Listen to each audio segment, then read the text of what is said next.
Imagine ఒక village లో రవి మరియు జాన్ అని ఇద్దరు ఫ్రెండ్స్ ఉన్నారు అండ్ వీళ్ళిద్దరు ఒకే కంపెనీలో జాబ్ చేస్తున్నారు అండ్ వీళ్ళ సాలరీస్ ఇద్దరికి సేమ్ 30,000. ఇప్పుడు రవి ప్రతి నెల తన ఖర్చులన్నీ పోను ఒక 5,000 బ్యాంక్స్ లో సేవ్ చేస్తున్నాడు. అలాగే జాన్ మాత్రం తన సాలరీలో 5,000ని ప్రతి నెల నిఫ్టీ అండ్ ఇండెక్స్ ఫండ్స్ లో ఇన్వెస్ట్ చేస్తున్నాడు. ఆఫ్టర్ 10 years తర్వాత చూసుకుంటే రవి బ్యాంక్ అకౌంట్ లో 7 lakhs కార్పస్ ఉంది. అదే జాన్ పోర్ట్ఫోలియోలో మాత్రం 12 lakhs ఉంది. ఇక్కడ ఇద్దరు ఇన్వెస్ట్ చేసింది 6 lakhs. కానీ డిఫరెన్స్ ఏంటి అంటే పవర్ ఆఫ్ కాంపౌండింగ్. ఇక్కడ నేను సేవింగ్ చేయడం తప్పు అనడం లేదు, సేవింగ్ చేయడం చాలా ఇంపార్టెంట్. కానీ సేవింగ్ నుండి ఇన్వెస్టింగ్ కి ఎలా చేంజ్ అవ్వాలో చాలా మందికి తెలియదు. అందుకే మీకు ఎలాంటి ఫైనాన్షియల్ రిస్క్ లేకుండా సింపుల్ గా ఎలా కన్వర్ట్ చేయాలో పక్కా రోడ్ మ్యాప్ చెప్తా. దానికంటే ముందు కాంట్రవర్షియల్ టాపిక్ అనిపించే నిజం మాట్లాడుకుందాం. అది ఏంటంటే మీరు డబ్బు సేవ్ చేయడం వల్ల ఎప్పటికీ రీచ్ అవ్వలేరు. చూడండి, సేవింగ్స్ చాలా ఇంపార్టెంట్ కానీ ఇదే ఫైనల్ కాదు. అసలు విషయం ఏంటంటే సేవింగ్స్ అనేది మీ డబ్బుని కాపాడుతుంది కానీ ఇన్వెస్టింగ్ అనేది మీ డబ్బుని గ్రో చేస్తుంది. ఇవి రెండు డిఫరెంట్ పాత్స్. ఒక నిమిషం దీని వెనుకున్న మ్యాథ్స్ ని అర్థం చేసుకుందాం. మీకు స్టార్టింగ్ లో చెప్పిన ఎగ్జాంపుల్ లో రవి అనే పర్సన్ 5,000 సేవ్ చేస్తున్నాడు కానీ అతనికి 1% మాత్రమే ఇంట్రెస్ట్ ఉంటుంది. అంటే ఒక 1 year తర్వాత రవి దగ్గర 60,600 ఉంటాయి.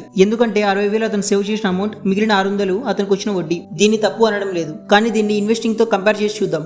జనరల్లీ స్టాక్ మార్కెట్ హిస్టరీ చూస్తే 10% రిటర్న్ యావరేజ్ గా వస్తుంది. అంటే జాన్ ఇన్వెస్ట్ చేసిన మనీ 1 year తర్వాత 66,000 వచ్చాయి. అంటే 5,400 ఎక్కువ రిటర్న్ వచ్చింది. ఇది మీకు చిన్న అమౌంట్ లా అనిపించవచ్చు కానీ ఇదే ఒక 20 years తర్వాత చూస్తే సేవ్ చేసిన మనీ 16,50,000 అయింది. అదే ఇన్వెస్ట్ చేసిన అమౌంట్ 38 లక్షలు అవుతుంది. స్టార్టింగ్ లో పెట్టిన అమౌంట్ మాత్రం సేమ్ కానీ ఒక 20 years తర్వాత వచ్చిన అమౌంట్ మాత్రం పూర్తిగా డిఫరెంట్. ఇదే పవర్ ఆఫ్ కాంపౌండింగ్. ఈ గ్యాప్ మిమ్మల్ని రిచ్ నుండి పూర్ గా మారుస్తుంది. ఈ గ్యాప్ డబ్బు సేవ్ చేసే వాళ్ళకి, డబ్బు ఖర్చు చేసే వాళ్ళకి కాదు. ఈ గ్యాప్ సేవింగ్ చేసే వాళ్ళకి అండ్ ఇన్వెస్టింగ్ చేసే వాళ్ళకి మధ్య ఉన్న గ్యాప్. అసలు ప్రాబ్లం ఇక్కడే స్టార్ట్ అవుతుంది. చాలా మంది సేవింగ్స్ నుండి ఇన్వెస్టింగ్ కి కన్వర్ట్ అవ్వలేరు. ఎందుకంటే మనుషుల సైకాలజీ ఇలా ఉంటుంది. డబ్బులు సేవ్ చేయడం సేఫ్ అనుకుంటారు కానీ ఇన్వెస్టింగ్ అంటే రిస్క్ అనిపిస్తుంది. అండ్ మీరు సేవ్ చేసిన మనీ అకౌంట్ లో ఉన్నప్పుడు డబ్బు మీ కళ్ళకి కనిపిస్తుంది. ఆ మనీ ఎటు వెళ్ళదు, ఆ డబ్బు అలానే ఉంటుంది.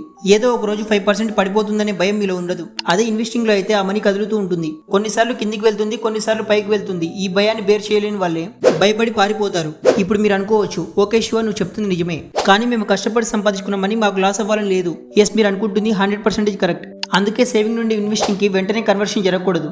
స్టెప్ బై స్టెప్ ప్రాసెస్ ఉంటుంది. అది ఎలానో చూద్దాం రండి. అండ్ ట్రస్ట్ మీ, ఈ 5 steps ఎలాంటివంటే మీ ఇన్వెస్టింగ్ జర్నీని చాలా ఈజీ చేస్తుంది.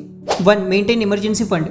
ఫస్ట్ 6 months ఎక్స్పెన్సెస్ కి సరిపోయేంత మనీని ఎమర్జెన్సీ ఫండ్ లా మెయింటైన్ చేయండి. ఇలా చేయడం వల్ల మీకు ఎమర్జెన్సీ టైంలో మీరు ఇన్వెస్ట్ చేసిన మనీని టచ్ చేయాల్సిన అవసరం ఉండదు. వాటిని అలాగే లాంగ్ టర్మ్ హోల్డ్ చేయొచ్చు. ఇది ఎందుకు చెప్తున్నానంటే చాలా మంది ఇన్వెస్ట్మెంట్ మధ్యలో వదిలేయడానికి కారణం ఎమర్జెన్సీగా మనీ అవసరం పడుతుంది. అప్పుడు బ్రెయిన్ వెంటనే ఇన్వెస్ట్మెంట్ మనీ ఉంది కదా అని చెప్తుంది అండ్ దానికి రిజల్ట్ ఇన్వెస్ట్ చేసిన మనీని తీసి ఖర్చు చేస్తారు. అందుకే ఎమర్జెన్సీ ఫండ్ ని ఖచ్చితంగా మెయింటైన్ చేయాలి. ఇది మీ పర్సనల్ లైఫ్ లో వచ్చే ప్రాబ్లమ్స్ నుండి ఇన్వెస్టింగ్ మనీని కాపాడుతుంది. Step 2. Separate saving from investing. మీరు మెంటల్ గా ఈ మనీని సెపరేట్ చేయండి. Bucket 1 safety money, bucket 2 investing money. మీరు వీటిని సెపరేట్ గా చూడకపోతే అన్నింటినీ సమానంగా చూసి మొత్తం ఖర్చు చేస్తారు. బకెట్ 1 సేవింగ్స్ కోసం మాత్రమే యూజ్ చేయాలి. బకెట్ 2 ఓన్లీ లాంగ్ టర్మ్ లో మీ డబ్బు డబుల్ అయ్యేలా చేయడం కోసం మాత్రమే యూజ్ చేయాలి. మార్కెట్ తగ్గుతూ పెరుగుతూ ఉన్నప్పుడు పానిక్ అవ్వకుండా ఈ బకెట్ ని టచ్ చేయకుండా ఉండాలి. Step 3. Start investing with small amount. Simple గా చిన్న అమౌంట్ తో స్టార్ట్ చేయండి. 500 లేదా 1000 రూపాయలతో కూడా స్టార్ట్ చేయొచ్చు. మీరు నెలకి 5,000, 10,000 ఇన్వెస్ట్ చేయాల్సిన అవసరం లేదు.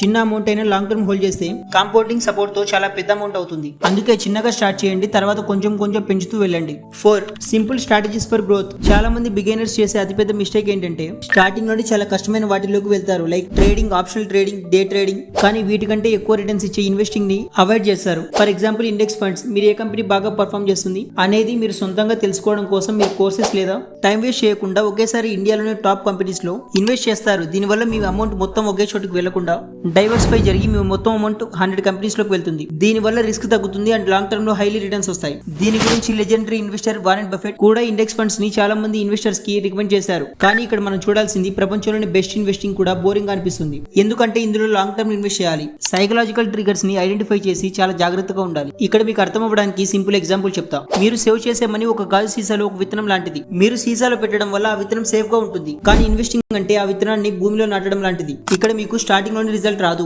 మీరు కొన్ని ఇయర్స్ ఓపికతో ఉంటే ఆ విత్తనం పెరిగి పెద్ద చెట్టు అవుతుంది. ఇప్పుడు మీరు అనొచ్చు, సరే బ్రో నువ్వు చెప్తున్నా బాగుంది, ఒకవేళ నేను స్టార్ట్ చేసిన వెంటనే మార్కెట్ క్రాష్ వస్తే అప్పుడు ఏం చేయాలి? దీనికోసమే step 5. Staying in the course.